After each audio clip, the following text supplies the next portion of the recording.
Assalamualaikum warahmatullahi wabarakatuh. Pemirsa selamat pagi. Senang sekali kami berdua bisa kembali hadir dan menjumpai pemirsa di rumah ya. Ya, dan pagi ini kita akan membincang soal apa nih? Ngobrol soal apa nih?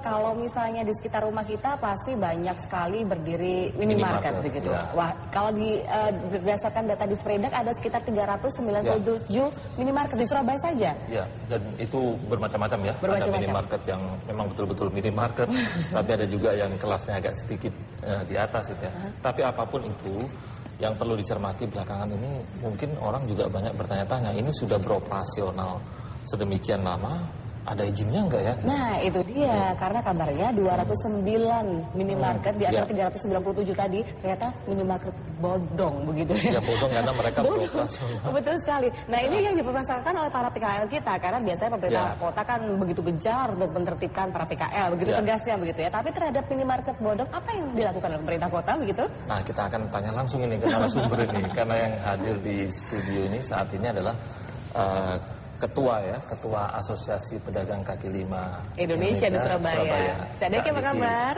Kabar, Cak Deki. Terima kasih banyak sudah hadir di JTV ya. Ini lagi libur nggak? Sedang apa gitu PKL? Ya. Mas sudah. Oh, PKL tetap ya. Koordinasi terus ya. Nah, Cak Deki, setelah melihat realita yang seperti ini, ada yang tidak berizin, minimarket yang tidak berizin, tapi tetap dibiarkan beroperasi oleh pemerintah kota Surabaya. Apa yang kira-kira Cak Deki rasakan dibandingkan dengan rekan-rekan PKL yang sering dikejar-kejar itu?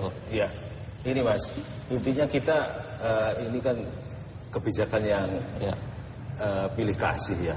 Istilahnya kenapa yang Pemkot itu yang kecil aja yang hendak istilahnya mereka hendak punya daya apa-apa berani. Tapi setelah kita melihat itu dari Asperindo itu datanya 488. Benar yang tadi diutarakan Mbak itu kurang lebih yang 200 itu tidak berizin dan mereka udah operasional. Dan parahnya lagi setelah ada pertemuan dari Asperindo dengan Pemkot itu 2011 itu minimarket tidak boleh berdiri. Kenyataannya masih ada yang berdiri. Contohnya yang di Jalan Diponegoro itu. Iya. Nah mungkin dari pemerintah kota Surabaya berpikir bahwa minimarket ini ya franchise ya, waralaba ya. Jadi suatu perusahaan ya, dianggap perusahaan lah begitu. Sementara kalau PKL ini kan perseorangan dan agak susah diatur. Apa seperti itu Pak Cak Deki? Ya enggak, kita sebetulnya juga asosiasi. Kita kan juga terdaftar di Pakisban. Dan kemarin pun per 26 Juni baru ini kita mengadakan musda. Dan di dalam musda itu secara aklamasi kami terpilih sebagai Ketua DPD APRI Surabaya. Sebetulnya sama. Kalau istilahnya tadi dibedakan, PKL itu perorangan atau informal. Yang informal aja notabene mereka kalau mau jualan istilahnya minta izin yang tuan rumah atau ke lurah atau camat. Tapi yang ini yang formal jelas-jelas punya franchise, ada yang memiliki berbentuk itu mungkin PT atau apa, tapi kenyataannya dia bottom dibiarkan aja. Kalau yang sekarang data yang dimiliki PKL di Surabaya yang sudah terdata ada berapa banyak?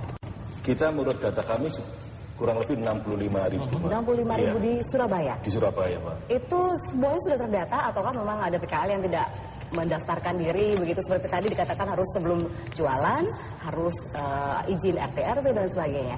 Ya mereka kan mungkin ada PKL musiman, yang asongan atau mungkin yang kita lihat sehari-hari yang jualan koran itu memang mereka belum terdata ke kami. Nah rekan-rekan PKL itu merasa tersisih nggak sih dengan keberadaan minimarket ini yang sekarang sudah masuk ya di perkampungan, bahkan di perumahan itu bisa sampai persaingan itu ada bisa kita sampai 3-4 minimarket gitu. Ya itu regulasi ini kan istilahnya kan nggak benar. Kenapa bisa kita yang bukan PKL aja, yang pengusaha kecil istilahnya toko kelontong atau pasar tradisional. Kami di Pogot itu ada kurang lebih 2 atau 3 dan itu berhadapan-hadapan. Dan ini kan persaingan nggak sehat. Dan kenyataannya sampai sekarang ini legal dan tidak diapa-apakan. Kalau melihat kondisi semacam itu, apa yang akan dilakukan APLI selanjutnya nih, Cak Deki? Kami kemarin sudah di Pak Imawan itu, Pak Beko, intinya minta tolong disampaikan ke Ibu, dalam artian ini wali kota, mereka yang kayak ini tetap dibatasi lah. Jangan regulasi ini dikepiah-uyah, pokoknya punya usaha, punya franchise. Minimarket bodong dan juga hal-hal apa lagi yang akan dilakukan oleh APLI begitu sehubungan dengan hal tersebut? Seringkali kalau kita perhatikan dari pemerintah Kota Surabaya berpikir bahwa mengatur minimarket ini kan persoalan izin saja, Cak Diki. Jadi kalau misalnya izinnya itu diberikan, mereka beroperasional. Kalau nggak diberikan ya menunggu karena untuk diberikan. Karena ini urusannya kan dengan korporasi. Jadi minimarket itu waralaba, ada PT-nya kan. Nah yang paling susah ini kan kalau PKL ini. PKL ini kan perseorangan. Jadi kita tadi mengatakan harus terdaftar. Ada yang terdaftar. Terdaftar kemana? Terdaftar ke APKLI atau terdaftar ke Disperindak?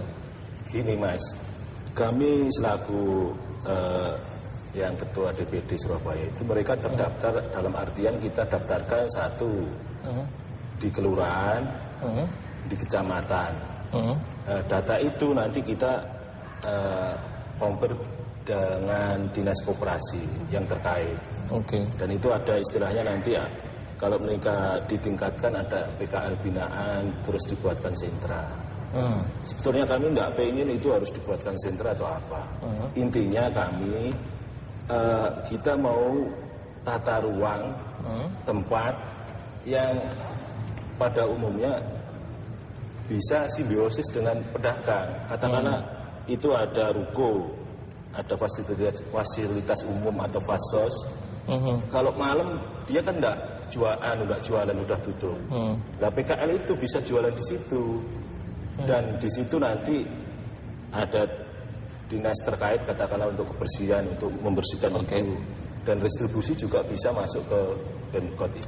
Disinggung soal retribusi. Selama ini retribusi diberikan kepada siapa? Kepada Disperindak, ke kecamatan, atau ke kelurahan, atau ke ruko yang menyewakan tempatnya di depan itu? Kalau sekarang katakanlah yang kayak di Taman Bungkul, yang Pak Ses itu, mereka ya bayar pajak, istilahnya pajak tahunan itu ya. Nah, kalau yang teman-teman itu kebanyakan ya, kalau distribusi belum ditarik mereka. Cuma itu tetap kerjasama dengan dinas kebersihan untuk kebersihannya, kecamatan setempat, dan yang tidak terdaftar itu masih banyak lagi distribusi. Apa yang Cak Diki maksudkan sebagai kerjasama itu tadi? Kerjasama memberikan retribusi atau memberikan mereka menarik pungutan-pungutan tertentu kepada PKL atau bagaimana? Mas, kami kalau potensi PKL itu besar, daripada mereka nanti istilahnya kemarin mau diterapkan pajak 10%. Itu berapa nilainya? Kalau mereka ditarik distribusi kan jelas, dan itu banyak sekali. Dan mereka juga tidak istilahnya mengganggu atau mengusik yang tempat untuk berjualan itu. Malah tempat-tempat kayak ruko atau fasilitas umum merasa dia lebih senang karena merasa dijaga. Tapi dari APLI sendiri memang merasa bahwa perlakuan pemerintah kota terhadap PKL dan juga minimarket yang bodong tadi diskriminatif begitu. Ada perbedaan perlakuan mungkin? Ya kalau melihat kayak gini, kenyataannya ya diskriminatif. Diskriminasi tadi dilakukan oleh siapa? Oleh wali kota kah? Oleh Satpol PP? Atau oleh siapa? Kalau yang APLI tahu? Iya, pembuat kebijakan tersebut. Kenapa? Kalau PKL yang kecil dan mereka juga jualan itu untuk kepentingan kehidupan sehari itu mereka langsung digusur. Tapi ini yang jelas-jelas sudah lama tidak punya izin, masih ada peringatan 1, 2, 3 dan itu dirapatkan berkali-kali. Sudah pernah dilaporkan kepada siapa hal semacam ini? Pernah dinyatakan kepada siapa? Untuk yang ini sudah lama. Pelakuan diskriminasi ini. Ya kita udah, ya kemarin itu kita yang laporkan itu ya ke Bapeko itu. Bapeko. Kemudian tanggapan dari Bapeko? Ya masih belum, masih dikaji. Dikaji? Ya. Itu kapan lapornya? Ini udah lama, kemarin waktu kita masih wawan itu kurang lebih ya udah 2 minggu lah. 2 minggu, dan sampai sekarang masih dikaji? Sebelum ini mencuat itu, Pak. Ya, kalau dari pihak minimarket itu biasanya komunikasi dengan pihak pemerintah kota kan, mereka mungkin dari jajaran manajemennya atau jajaran direksinya mustahil kalau mereka tidak tahu kan aturan-aturan itu. Cak Deki merasa nggak kira-kira mereka tahu aturan tapi melanggar aturan? Melanggar aturan kalau menurut saya. Mereka pada umumnya juga seharusnya kan udah tahu. 2011 nggak boleh ada ketentuan minimarket berdiri, tapi kenyataannya ada. Tadi kan yang Anda maksud sebagai proyek itu adalah ngobrak-ngabrik PKL itu? Iya. Itu masuk proyek? Kalau misalnya minimarket itu dibiarkan, apakah itu termasuk proyek juga?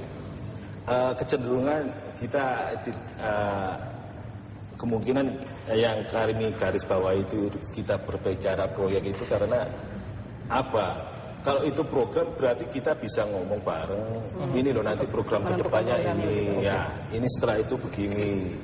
Terus ini penataannya bagaimana? Itu jelas. Tapi ini proyek ini sudah dibangun ini sudah dibangun ini. Tapi kenyataannya bisa dijualbelikan. Tadi sudah ke Bapeko, kemudian sudah hearing dengan Komisi A. Nanti mau ngapain lagi nih? Untuk ini bisa nanti karena kita menghormati demokrasi, alam demokrasi, ya nanti kita bisa ke media, terus nanti ke teman-teman bagaimana menyikapi. Kalau ini katakanlah saya membaca di media online, katanya Senin depan itu akan ditindaklanjuti mereka yang tidak berizin. Ya kita tunggu saja ya.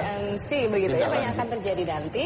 Dan terima kasih Cak Deki sudah bergabung bersama kita. Semoga para PKL kita semakin sejahtera dan semuanya jadi sejahtera begitu. Ya, kita berharap demikian. Ya, pemirsa demikian tadi bincang-bincang kita dalam ngobrol jadul. Terima kasih banyak atas kebersamaan Anda. Saya Rumaiza dan saya Rosdiansyah. Terima kasih dan selamat pagi.